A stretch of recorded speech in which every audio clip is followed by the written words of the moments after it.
Greg, this is your early April 2019 video. The improvement is quite amazing.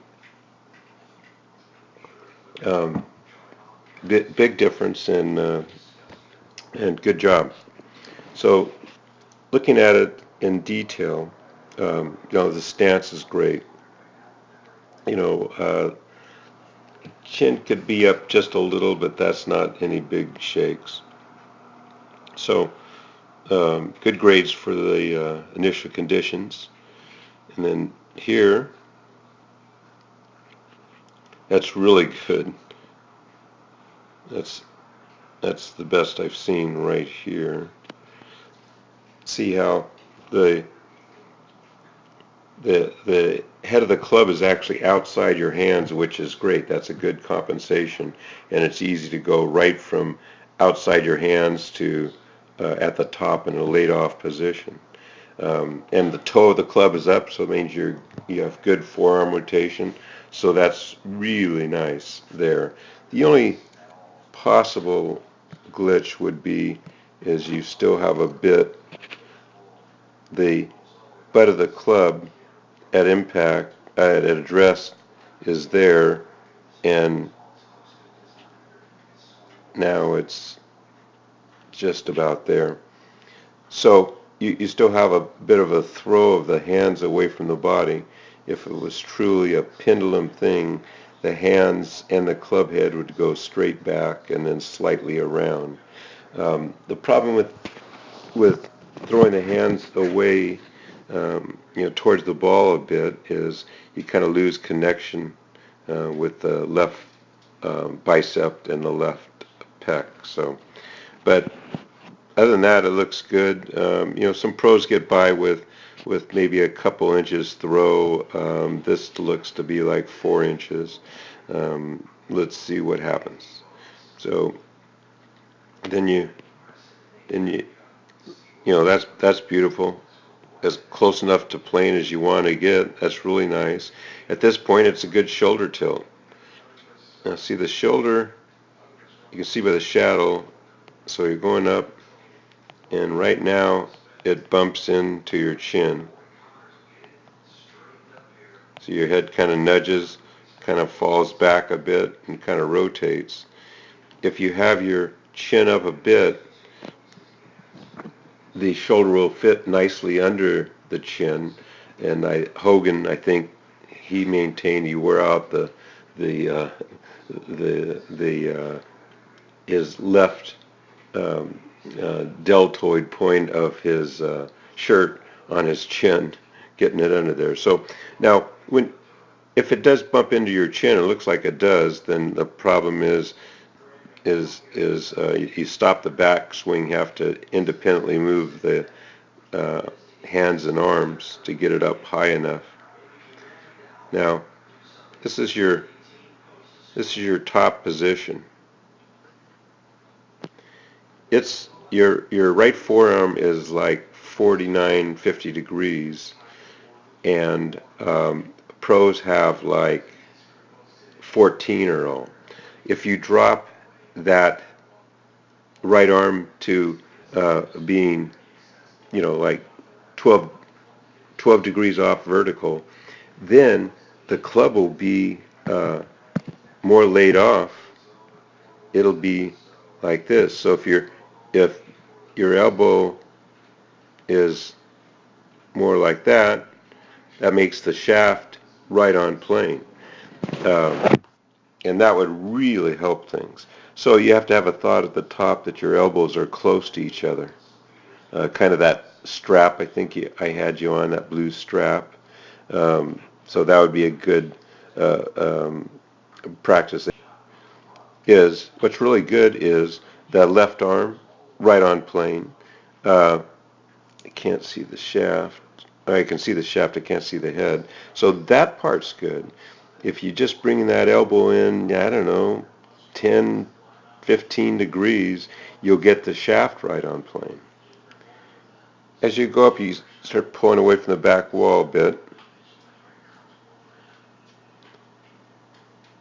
And you see your head has moved from that blue X or cross to about 2 inches inside.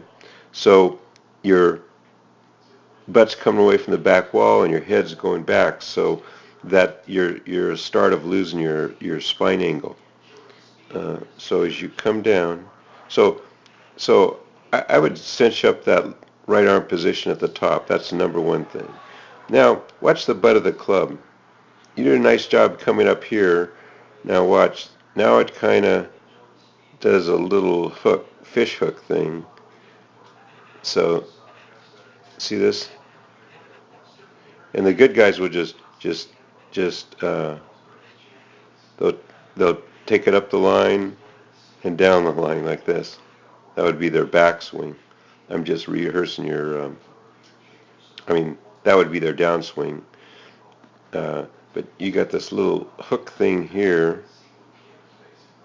and your elbow. Yeah, your elbow stays at 50 degrees. And it comes down in here.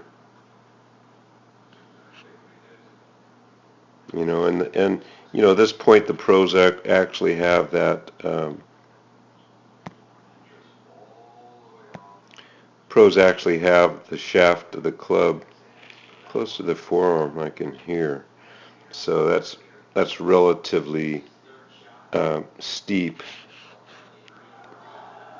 Your swing's so good. We're just looking at small little things that are causing the inconsistencies. So at this point, your head has moved from the X, the blue X, to the red X. So that's moved back 2 inches. Now, what's happened is your butt's against the back wall, which is a nice move. It'd be nice the head didn't pop back, because that's definitely going to cause some inconsistencies.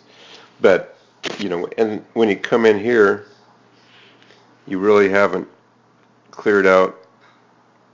I'm just starting to clear out that left hip.